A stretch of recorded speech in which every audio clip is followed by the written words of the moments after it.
Doutor, desde que eu nasci que ando adoentado, tenho o nariz um tanto avantajado. A minha cara é feia pra chuchu, mas o meu queixo até parece uma castanha de caju. Nerusca de I love you, mas é que a minha boca é rasgada demais, e sendo assim eu sou infeliz. Doutor, veja pra quanto sai uma intervenção no meu nariz. Doutor Cid, os médicos estão se tornando de profissionais liberais cada vez mais empregados das empresas de saúde, da saúde suplementar e etc? Sim, a situação mudou muito, né, Isabel? E hoje nós temos uma relação de trabalho completamente diferente do que foi há um tanto de tempo passado. E, em função disso, as relações de trabalho, na realidade, se transformam em relação de emprego. O que não tem nada de anormal, nem tampouco é ruim, mas o que é ruim é exatamente a distorção nessa relação de trabalho e relação de emprego. As duas coisas existem. São as condições muito precárias de atendimento, a interferência na autonomia dos médicos e principalmente a agressão aos direitos do paciente. Aliado a isso, nós temos uma remuneração muito ruim, tanto no serviço público quanto no serviço privado e na medicina suplementar. O que o sindicato faz por isso?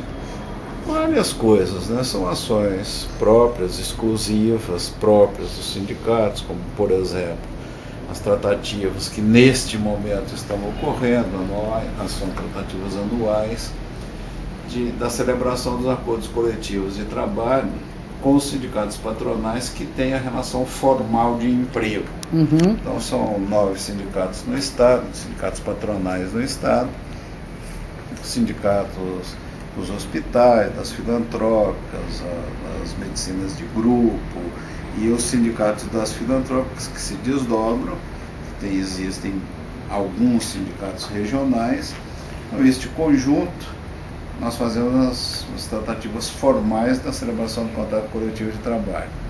Existem as ações específicas também relacionadas ao serviço público e neste momento estamos em tratativa com o governo do Estado de São Paulo para que possamos celebrar aí um projeto de carreira de Estado para o médico no Estado de São Paulo e com isso nós configurarmos uma natureza de trabalho com a carreira de Estado para o médico, o que é de extrema importância. E tem as ações que são congregadas, são ações de natureza política reivindicatória, por exemplo, o que está ocorrendo agora de momento com a medicina suplementar, os planos de seguro de saúde, onde as 3 entidades estaduais, e com o sindicato tendo um papel relevante nessa história, mas agregados a toda uma política de orientação nacional das entidades médicas nacionais, a área associativa, o Conselho Federal de Medicina e a Federação Nacional dos Médicos, que congregam 53 sindicatos espalhados pelo país.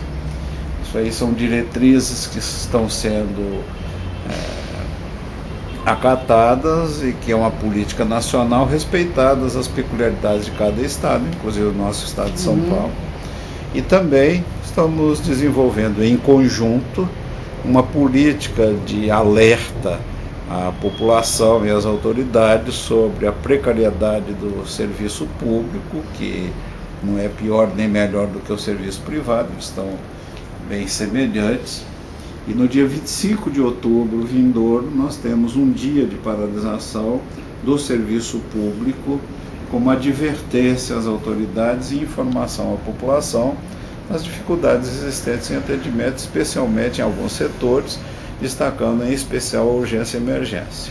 Agora, como é que você vê o tratamento que a mídia dá para os movimentos dos médicos? Eu outro dia estava vendo um jornal matinal na televisão, na Globo, e falou da paralisação dos médicos que estava acontecendo naquele dia com relação aos grupos de saúde suplementar, Isso, não é? plano de saúde. Então, e falou assim rapidamente, hoje os médicos estão parados, e depois mostrou situações caóticas nos hospitais públicos, de sei lá de Quixeramobim lá, né? Então, existe para o telespectador comum, existe uma vinculação. Parece que a situação dos hospitais é ruim porque o médico parou hoje de atender, não é? Você vê esse tipo de manipulação ou eu estou vendo fantasma? O contato com a mídia tem sido um contato bastante, eu diria assim, adequado. Evidentemente que a situação midiática, você como uma pessoa vinculada à mídia, com tanta tradição e respeito que tem, conhece muito melhor do que eu.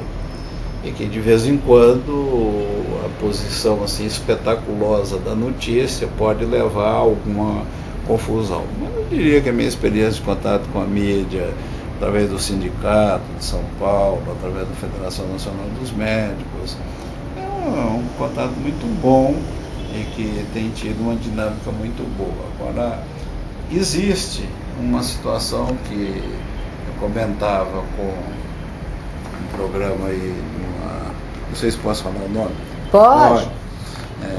A internet pode tudo. A Rede Globo me fez uma entrevista semana passada e nós conversamos bastante. Eu comentava que no programa Mais Você havia uma vinculação de uma série de notícias que eram notícias quebradas, não eram notícias sequenciadas. Então mostravam ali algumas pessoas que estavam em alguns lugares de serviço público de emergência e que reclamavam da demora ou de estarem sentindo dores. Mas não dava sequência se aquilo ali tinha importância, se não tinha importância, se teve gravidade, se não teve gravidade, se resolveu, se não resolveu. Então fica a ideia, e mais ainda, não cumpre um jornalismo informativo justo, porque só houve um lado. Necessariamente teria que ouvir a administração e inclusive ouvir quem atendeu, se era um atendimento médico, de enfermagem, fisioterápico, psicológico, enfim, não importa o que seja. E a procedência sequencial disso. Isso às vezes dá confusão, mas de uma maneira geral, não, eu acho que a mídia é muito fiel aos fatos. E no que diz respeito a toda essa movimentação em relação aos planos de saúde, aos convênios médicos, a mídia tem sido assim muito fiel aos fatos. Inclusive sempre faz contraponto, ou seja, houve um lado, houve o outro. Normalmente houve também o governo através da ANS, e as notícias que têm saído, elas representam de fato aquilo que está ocorrendo.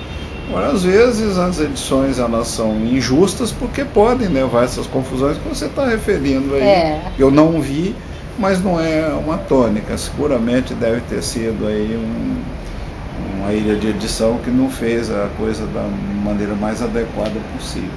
Quer dizer, não é uma coisa proposital, é um acaso na sua maneira de ver. Acho que é um acaso, porque houve, por exemplo, vou citar de novo a Rede Globo, no dia 1º de abril, a Rede Globo fez um programa que é obviamente muito midiático mesmo, do ponto de vista do sensacionalismo da notícia, e mostrou uma série de situações muito ruins na urgência e emergência no país inteiro. E diz assim, o serviço público. Eu acho que isso é uma coisa que é um pouco distorcida, porque não existe nenhum serviço de urgência e emergência privado no país. Tem nenhum hospital privado no país, grandes conglomerados ou menores, que oferece de fato serviço de urgência e emergência, a não ser as santas casas, em algumas circunstâncias, por convênio com o serviço público. Então, efetivamente, nós não temos urgência e emergência no país ofertado pelo serviço privado. Os grandes hospitais têm pronto atendimento, mas é completamente diferente do serviço amplo de urgência e emergência. Então, todo o caos, todo o conflito, toda a dificuldade, todos os problemas decorrentes da urgência e emergência são públicos, porque o privado não faz isso. Inclusive, Os convênios, a medicina suplementar, os planos de seguro de saúde, não fazem isso sistematicamente. Ok, eu vou querer saber de você qual é essa diferença, porque para mim, e acredito que para muita gente, não está muito clara essa diferença. Que é urgência, emergência, o que é pronto atendimento. Isso, mas é daqui a pouquinho, depois do nosso primeiro intervalo. Sem problemas. Sabedoria dos Cães, do Gautam Chopra e do Deepak Chopra. A tradução é da Elvira Serápicos, tem 248 páginas, custa R$ 29,90, é da editora Lua de Papel. Bom, o Nicolas era um cãozinho da família Chopra, né, que acabou ensinando, né, para a família sua curiosidade, sua sabedoria, sua abertura mental, sua paixão e esses laços de lealdade, de respeito, que são qualidades e valores que o Deepak Chopra estudou e debateu durante anos e anos nos livros dele, que é claro, você conhece, né, e nas palestras. Então, nesse livro, A Sabedoria dos Cães, o Gautam e o Deepak demonstram como esses nossos amigos, né, tem muita coisa para ensinar para a gente, né? Então o livro oferece um mundo mesmo de descobertas sobre o valor dessa relação entre os cães e os homens e os humanos, né? Porque a gente fala que o cão é a cara do dono, mas acontece que o dono também fica a cara do cão. O cão também influencia, né?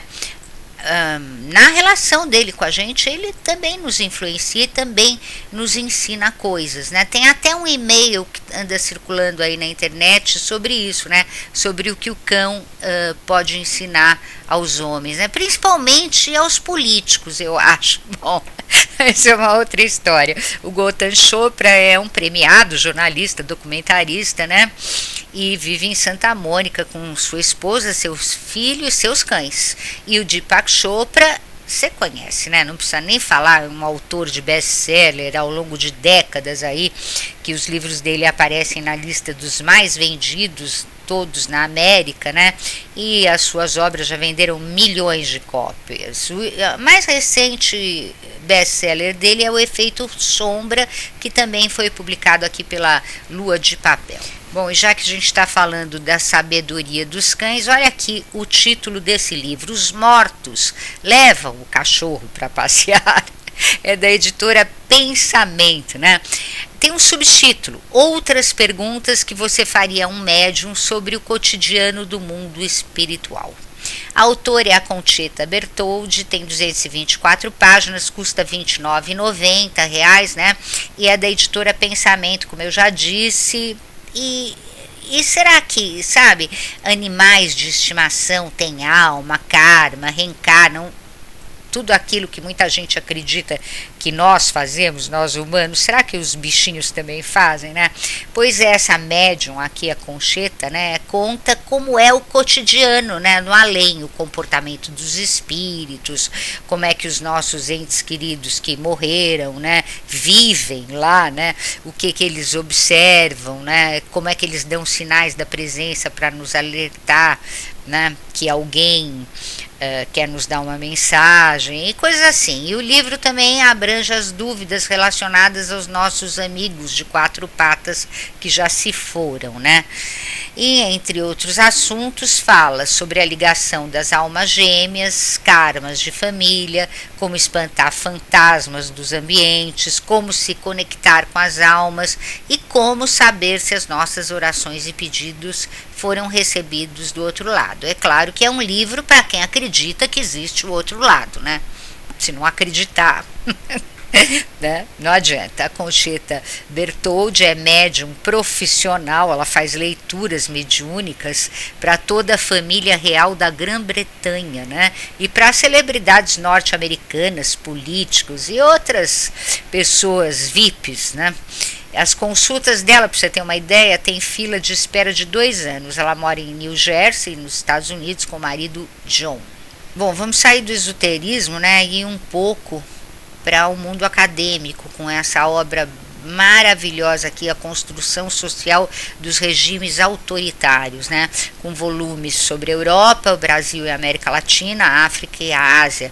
Eles têm tamanhos diferentes e preços diferentes, mas é tudo entre R$ 49 e R$ 69 reais, né? E são artigos de vários acadêmicos que abordam todos os regimes autoritários, né? Por exemplo, no Brasil, a nossa ditadura, o peronismo, Cuba, né? Que é um regime autoritário, Fujimori, depois na África e na Ásia, Saddam Hussein, São Tomé e Príncipe, China, né? A República Popular da Coreia do Norte, na Europa o nazismo, o fascismo e o socialismo soviético. Então esses artigos mostram que esses regimes, né, sempre para se sustentar contam com o apoio do povo. O mesmo povo que depois reúne e derruba o regime é o mesmo povo, né, não exatamente o mesmo, que sustenta o regime. Então, a construção social dos regimes autoritários, da editora Civilização Brasileira, imperdível, com a organização da Denise Hollenberg e da Samantha Quadrat.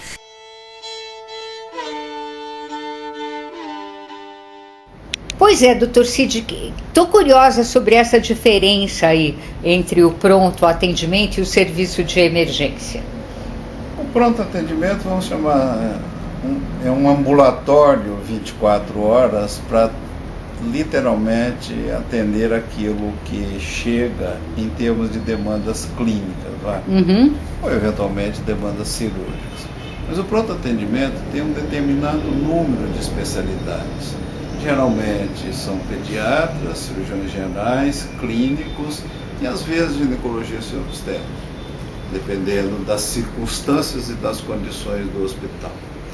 As chamadas especialidades de suporte, por exemplo, cirurgia torácica, cirurgia cardíaca, neurocirurgia, broncoesofagologia e por aí afora, que são as especialidades de demanda de suporte, não existe, né, nesses pronto atendimentos. Então o paciente chega ali, ele é atendido, normalmente a grande maioria de demanda deste tipo de atendimento é resolvido, poderíamos dizer em torno de 80%, e cumpre a sua função.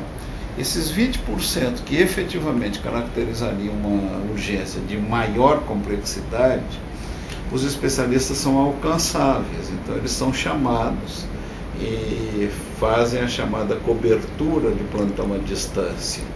E aí vão ocorrer ali, normalmente não tem toda uma estrutura montada, enfim, uma sequência de atendimento montada.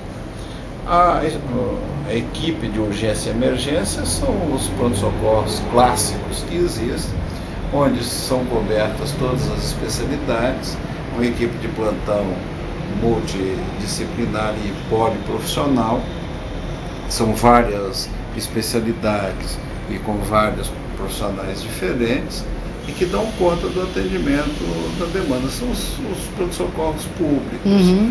Tanto que o paciente que nós chamamos paciente da rua, paciente da via pública, que é aquele paciente que sofreu um acidente ou teve um mal súbito na via pública, ou acompanhado ou desacompanhado, consciente ou inconsciente, ele normalmente é atendido pelo resgate e é levado a um serviço de urgência. De igual maneira o que acontece com o SAMU, que é o atendimento de urgência domiciliar. Então, o SAMU faz exatamente a mesma coisa. Depois de sanada a urgência, de resolvido o problema de imediato, aí sim é que se faz o direcionamento. Aliás, este é um grande problema da urgência e emergência no país, porque os chamados leitos de referência, eles são muito carentes, faltam os leitos de referência. Ou seja, o paciente é atendido na via pública, por acidente, mal súbito, enfim, qualquer problema que ocorra, ele é levado pelo resgate ou pelo SAMU a um serviço de emergência, ele é atendido, suas necessidades básicas e imediatas são efetivamente suportadas, e daí ele passa para a sequência de atendimento que exigiria um leito chamado de suporte, um leito de referência, ou ele teria vaga nessa própria estrutura, se é uma estrutura hospitalar, como acontece aqui em São Paulo, vários hospitais desse porte, ou teria leitos referenciados em outros hospitais, providenciar uma transferência. A pletora, os serviços lotados, a demanda, pacientes em maca, em corredores, em cadeiras, como a gente vê todo dia, vem em decorrência da falta de leitos de suporte, de leitos referenciais. Essa é a grande diferença entre uma coisa e outra. Ok. Agora, esse movimento dos médicos com relação aos planos de saúde não é apenas porque o que o plano de saúde, a saúde suplementar de uma maneira geral, paga por uma consulta é um valor muito baixo, realmente irrisório, né? Mas também é pela não interferência no trabalho do médico. Como é que se dá esta interferência da saúde suplementar, das empresas de planos de saúde, convênios, seguros, no trabalho do médico? Nós estamos chamando isso de interferência na autonomia profissional. Como é que isso se dá? Um determinado paciente X, vamos imaginar num atendimento eletivo, ou seja, ele marca uma consulta em um consultório, no médico referenciado pelo convênio da sua preferência, e ali é desenhada uma necessidade. Por exemplo, ele necessita de X exames complementares, ou de imagem radiológica, tomografias, ressonâncias, PETs, etc., ou funcionais, tipo um ecocardiograma, um Doppler de carótidas, de abdominal, enfim, ou mapeamento da pressão arterial, o Holter, não importa o que seja, o ciclo ergométrico, enfim. E daí, esses exames normalmente, tidos de maior complexidade, portanto, mais caros, esses exames exigem, pela imposição do convênio, do plano de saúde, que haja uma autorização prévia para sua realização. Então, o pedido do médico é entregue ao paciente e ele vai providenciar junto ao seu convênio. Chega lá, existe uma série de entraves. Olha, esse exame aqui não é coberto pelo seu plano, esse exame aqui está em carência, esse exame aqui nós vamos ter maiores problemas. Olha, o médico errou porque esse não é o mais indicado para o seu caso, tem um outro, nós vamos passar para a nossa auditoria. Olha, o nosso auditor entendeu que esse aqui não é o melhor, vamos ouvir uma segunda opinião, e vai por aí afora. Isso não está escrito em lugar nenhum. As operadoras, os convênios negam isso, diz que nós estamos falando grandes mentiras, só que a justiça lamentavelmente está abarrotada de processos onde são reivindicados procedimentos, tratamentos, permanência de internação hospitalar, procedimentos cirúrgicos, etc., que os planos procuram evitar a todo custo e que procuram impedir de toda hora. Isso interfere na autonomia do médico, por consequência, em prejuízo ao paciente, que pode ter agravado seu estado de saúde, ou até mesmo, dependendo das circunstâncias, até vir a falecer em decorrência disso. Eu, pessoalmente, não conheço nenhum caso de falecimento. Que se tivéssemos consciência disso, informação disso e conhecimento disso, o sindicato agiria plenamente, com denúncias plenas, totais, completas, independente da interferência da família, porque isso se trata de um assunto de cidadania, de os direitos civis elementares, os direitos humanos elementares. Então nós não temos informações de morte, mas informações de atraso bastante. Tem um caso aí especificamente, que uma moça com 28 anos de idade, que teve uma suspeita de um câncer de mama, ela precisava de fazer toda uma sequência de ultrassom e ressonâncias com agulhamento para localizar essa lesão. Na realidade, o convênio disse que esse era um erro do médico, porque moça de 28 anos de idade não tem um câncer de mama, demorou 2 meses e infelizmente a moça tem um câncer de mama e foi operada já com um tumor muito mais avançado.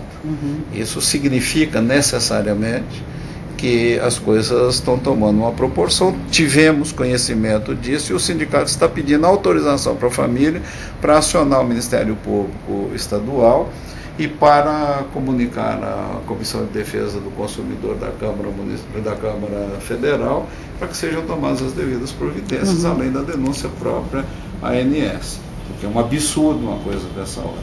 Nós brigamos intensamente contra isso. Isso é um fator. O outro fator é exatamente garantir o acesso do paciente ao médico.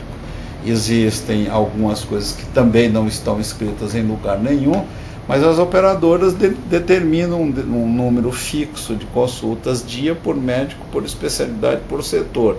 Então, por exemplo, na zona leste de São Paulo, só podem ser atendidos pelo convênio X 50 consultas de pediatria por dia.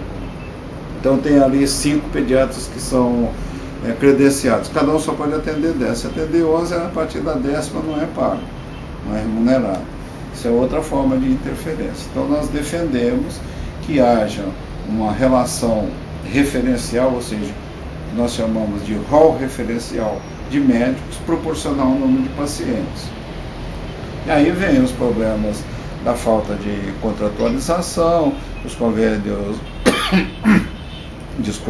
contratam quem quer, da forma que quer, na hora que quer, e dispensam da mesma maneira. A contratação tudo bem, porque está estendendo aí oportunidades de acesso dos pacientes, mas a dispensa, o descredenciamento, interfere nessa relação médico-paciente que às vezes está estabelecida aí de muitos anos.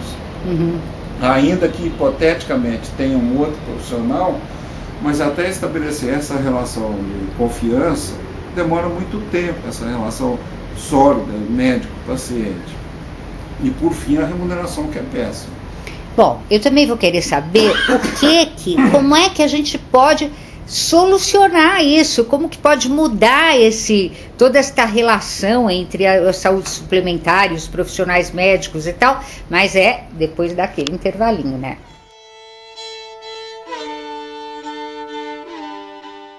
Quem ama, escuta, da Beth Milan, tem 416 páginas, custa R$ 42,90, é da editora Record. São as respostas que a psicanalista Beth Milan, dá para os seus consultores, para os seus consulentes.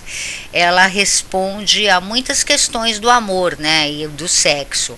Por exemplo, uma mulher que é amante de um homem comprometido não suporta o triângulo amoroso, o jovem que transa pensando no irmão, o gay que procura a prostituta para se convencer que não é gay, todas essas coisas polêmicas que angustiam tanta gente, a Beth responde. E ela inventou, um novo consultório sentimental, e uma nova educação moral, com umas dicas mais diversas para essas situações difíceis, Bom, quem ama escuta, na verdade é uma reunião das melhores colunas publicadas no site veja.com por ela, E a Beth afirma que para nós sermos livres precisamos decifrar os enigmas do nosso inconsciente, analisar o passado para saber do presente e do futuro. A Beth é paulistana,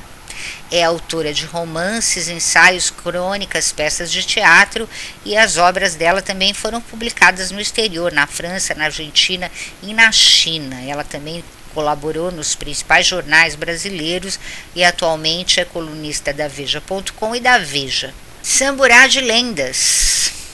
A autora é a Blândia Franco e as ilustrações são do José Carlos Lolo. O formato é 20 por 20, tem 32 páginas, custa R$ 29,90, é da editora Leia. E é a história de um menino pescador que tem o seu peixe roubado e vai procurar o peixe em plena floresta amazônica. E ele encontra os personagens das principais lendas lá do nosso norte, né? E nessa aventura imaginária, né, as estampas daquela confecção green se integram ao universo literário como pano de fundo para as ilustrações do Lola, né? As folhas, barcos, flores, animais, né? Recheiam essas páginas assim maravilhosamente. E o livro também apresenta, é claro, os personagens importantes, folclóricos, né? E não tão conhecidos assim pelo público, que simbolizam a cultura brasileira do norte, né? Como a onça boi, os gogós de sola, os bois garantido caprichoso, que são personagens lendários, né? E a Green aí se uniu à editora Leia Brasil porque para mostrar e valorizar essas riquezas culturais para as nossas crianças, né? A Blândia Franco escreve para crianças de todas as idades, é estudiosa do folclore brasileiro, além disso ela faz bordados e cria bonecos. E o ilustrador José Carlos Lolo trabalha com técnicas que incluem desenho, pintura, aquarela, dobraduras e colagens, né? Eles já fizeram uma parceria antes em outros livros, como Quem Soltou o Pum e Grande Pequeno. Torres em Transe. A autora é a Fernanda Carlos Borges, tem 88 páginas e custa R$ 39,90 e é o primeiro lançamento da editora N Versos, né? E o livro trata da relação entre a personagem principal e os seus antepassados. O cenário é a cidade gaúcha de Torres, né? E cenários mágicos que vão impulsionar essa narrativa aí da Fernanda, que também é autora de A Mulher do Pai e a Filosofia do Jeito, uma obra que trata das questões da intimidade, né? Bom, a Maria Aparecida, que é a personagem principal, antes da sua viagem para Torres, é acometida por um súbito mal-estar que faz com que ela fique obcecada pelos antepassados. E na cidade, quando ela visita lugares e encontra pessoas, o mal-estar dá lugar a estados mágicos que permitem uma nova perspectiva sobre o passado e sobre as relações sociais locais, como, por exemplo, a chegada dos alemães por volta de 1830, né? A revelação dos seus últimos momentos nos escritos propicia assim pistas sutis sobre o que realmente aconteceu. Tem um mistério aí na natureza dessa viagem. Só lendo para você saber o que é, né? Fernanda Carlos Borges é professora de literatura na Universidade de Utah e membro do Núcleo de Estudos de Cultura Brasileira.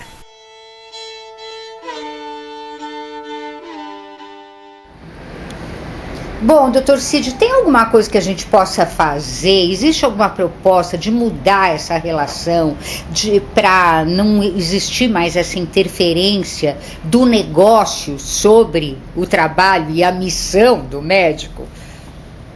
Sim, várias coisas estão sendo feitas. Eu preciso destacar uma coisa muito importante.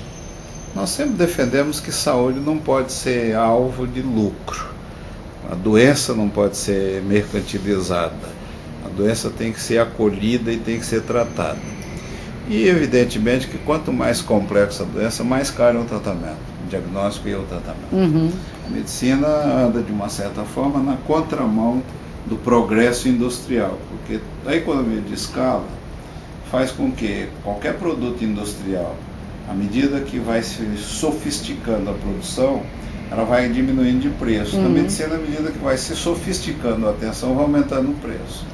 Então isso já é um disparate. Segundo aspecto importante é que os empresários do setor, eles perseguem lucros e às vezes sem escrúpulo. Não é muito infrequente não haver um escrúpulo que defina aí a regra de funcionamento das empresas. Nós estamos fazendo uma série de coisas, por exemplo, essas paralisações de advertência, são paralisações que têm trazido à consideração da sociedade a discussão do problema. Houve um envolvimento muito grande da mídia, dos diversos setores da sociedade, dos parlamentos brasileiros, câmaras municipais, assembleias legislativas, governos de municípios, governos dos estados, Câmara dos Deputados, Senado da República. E nós entendemos que o marco regulatório da medicina suplementar deve ser rediscutido. O que significa isso? São as regras que regem o setor, elas têm que ser rediscutidas, redefinidas. Elas foram estabelecidas há 11 anos. Então, de lá para cá, muita coisa já mudou. Nós estamos falando de 11% de um século. Na velocidade assim, tão intensa como as coisas acontecem atualmente, que na medicina a média de renovação de conhecimento está em torno de 6 a 7 anos, nós já estamos defasados quase que 2 vezes no conhecimento. Então é preciso que essas regras sejam revistas. Estamos discutindo amplamente dentro do Congresso Nacional, várias comissões setoriais da Câmara dos Deputados, do Senado da República, que é o palco para resolver o problema, está sendo discutido. Temos feito tratativas de entendimentos e negociações com a ANS, a Agência Nacional de Saúde Suplementar, e temos insistido intensamente em negociação com as empresas. Isso avançou alguma coisa, mas avançou pouco. Agora nós estamos tendo aí a adesão dos órgãos de defesa do consumidor e dos próprios pacientes, das associações de pacientes, que têm vindo, que têm aderido ao movimento, que têm engrossado fileiras de maneira extremamente importante. E eu sempre acreditei que a sociedade, através de seus mecanismos de manifestação democrático, federativo, consegue mudar muita coisa. Então nós estamos caminhando ainda na velocidade longe da desejada, mas numa velocidade que pode precipitar mudanças sim, e que se respeite a necessidade do paciente. Para concluir esse raciocínio, Isabel, te diria, a Lei 9656/98, que é a chamada Lei dos Planos de Saúde, ela teve uma concepção que ela enfocou só a agência reguladora, enfocou as operadoras, ou seja, os convênios, os planos de seguro de saúde, e as empresas que negociam aí a compra desses serviços, compra entre aspas, né, das operadoras. Deixaram de fora os pacientes e os prestadores. Então, evidentemente que isso tem que ser revisto. O controle social, através de manifestações dos usuários, é de extrema importância. O serviço público faz isso e vem aperfeiçoando isso progressivamente, e no serviço suplementar não tem acontecido. Então, se nós conseguirmos reunir todo este conjunto social, que a sociedade organizada se manifeste, nós vamos conseguir modificar esse panorama. Seria muito bom modificar isso. Agora, o Brasil, em termos de saúde, eu sei que no mundo inteiro a saúde é cara, gera muito problema, até nos Estados Unidos, né? Que, bom, hoje problema é o que não falta nos Estados Unidos, mas, mas, enfim, eu sei que é complicada a questão, mas, no entanto, nós brasileiros da classe média, principalmente, pagamos 2 vezes pela saúde. Porque nós pagamos um imposto altíssimo, nós pagamos os nossos encargos sociais quando somos empregados, os nossos patrões pagam, todo mundo paga imposto para ter saúde pública, e ao mesmo tempo nós temos que pagar a saúde privada. O que acontece com a saúde pública brasileira que nunca caminha para frente? Nunca. Desde que eu me conheço por gente, e eu não sou nada jovem, já faz muito tempo. Nem eu. Não é? Não aconteceu nada. Esta emenda 29 levou anos e anos e anos para ser discutida e votada no Congresso. O que acontece? Como é que é isso? Olha, Isabel, com todo carinho e respeito, eu discordo desse posicionamento. Avançou muito. E os avanços são muito inquestionáveis. Nós temos, na saúde pública, algumas referências mundiais. Por exemplo, o nosso sistema de vacinação, é um dos mais avançados do mundo. Alguns programas setoriais, como por exemplo a DST-AIDS, o combate à DST-AIDS é um dos mais avançados do mundo. Nosso sistema de transplante também tem referência muito diferenciada e muito significativa. A dispensação de medicação de alto custo, o atendimento de urgência e emergência, os atendimentos setoriais das grandes complexidades, por exemplo, cirurgias cardíacas de grande complexidade, neurocirurgias, cirurgias abdominais extensas, atenção aos queimados, atenção à neonatologia de complexidade, por exemplo, UTIs neonatais, tudo isso é do serviço público. O serviço privado, a medicina suplementar, não oferece nada disso. Então, na realidade, nós temos algumas coisas de excelência. Eu concordo com você nisso. Que bom. Nas coisas de excelência, mas no dia a dia não.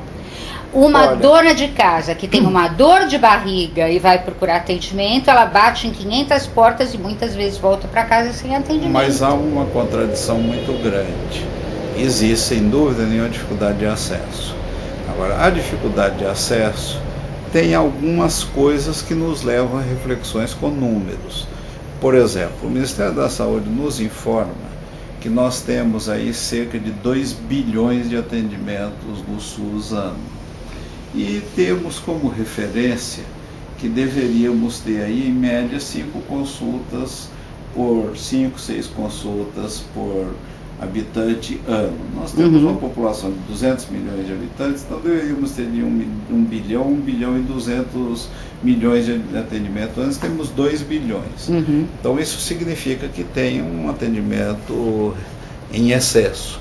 Vamos dizer, vários argumentos dizem, porque o atendimento inicial foi insatisfatório, então preciso de 2, 3. Isso é parte da verdade. O outro aspecto importante é que tem 2 vertentes de pesquisas que são muito curiosas de serem vistas. As pesquisas que são feitas na porta de entrada dos serviços, a satisfação é baixíssima. E as pesquisas que são feitas na porta de saída dos serviços, a satisfação é altíssima. Então nós estamos falando que a qualidade do atendimento é boa, tomando como base a avaliação popular das pessoas que foram atendidas. O grande gargalo é o acesso. E aí temos um monte de problemas por conta do acesso. Vários mesmo. E não se pode questionar isso. Agora, falta, essencialmente, uma política de educação em saúde, como falta também uma política de Estado para a saúde.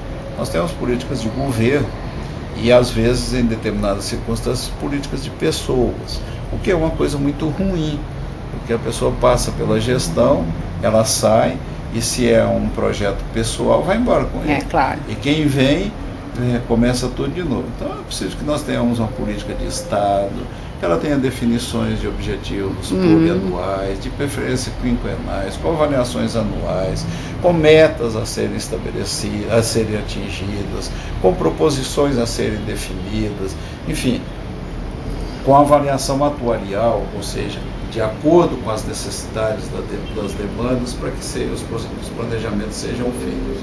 Agora, por outro lado, Isabel, a gente tem uma outra constatação. Por exemplo, nos serviços ditos de urgência, cerca de 70% das consultas que são ali atendidas, dos atendimentos ali feitos, não são urgência. Então, isso traz uma pletora enorme, aí entra um monte de vícios. O serviço primário, o serviço de atendimento da atenção primária à saúde, a estratégia da saúde da família, as unidades básicas de saúde, os outros programas de atendimento, eles deixam a desejar. E entram também o comodismo das pessoas, que eu vou aproveitar e vou agora no pronto-socorro porque é perto lá de casa, ou porque não vai atrapalhar o meu trabalho, ou porque não vai acontecer isso, ou porque não vai acontecer aquilo. Então existe um conjunto de vícios que precisam ser corrigidos. Agora, por outro lado, existe uma coisa que é altamente contraditória. Nós todos censuramos o serviço de saúde, só que os nossos índices de qualidade de vida estão melhores. Então nós diminuímos a mortalidade infantil, nós diminuímos a mortalidade materna, nós aumentamos a longevidade, Então a expectativa de vida do brasileiro hoje, para a mulher está em torno de 73 anos, para o homem em torno de 71 anos, quando há 50 anos atrás nós estávamos na casa dos 40 anos. Uhum. Isso mostra uma diferença enorme e com uma tendência natural a ser maior. Um outro índice de qualidade de vida é o aumento da população idosa, que nem que nós, por exemplo, tá certo? Então, o que é a projeção para 2025? Nós vamos ter o dobro da população acima de 60 anos que existe hoje.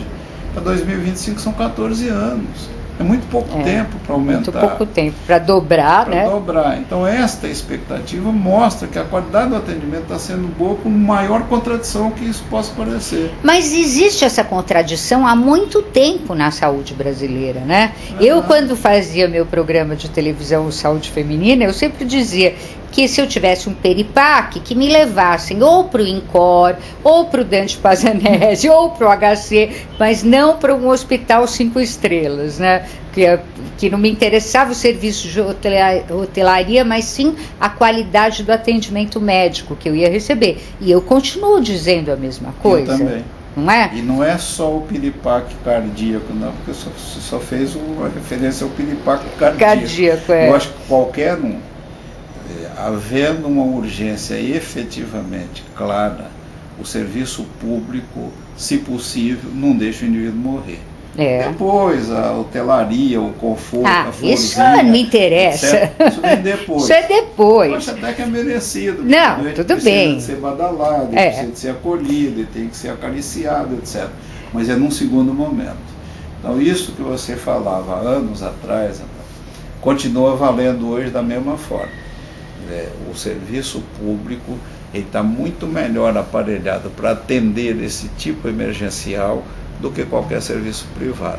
Agora, evidentemente que as ilhas de excelência existem, mas elas estão muito mais concentradas nos serviços eletivos, nas programações. O cidadão teve um infarto, ele foi atendido ali no serviço público.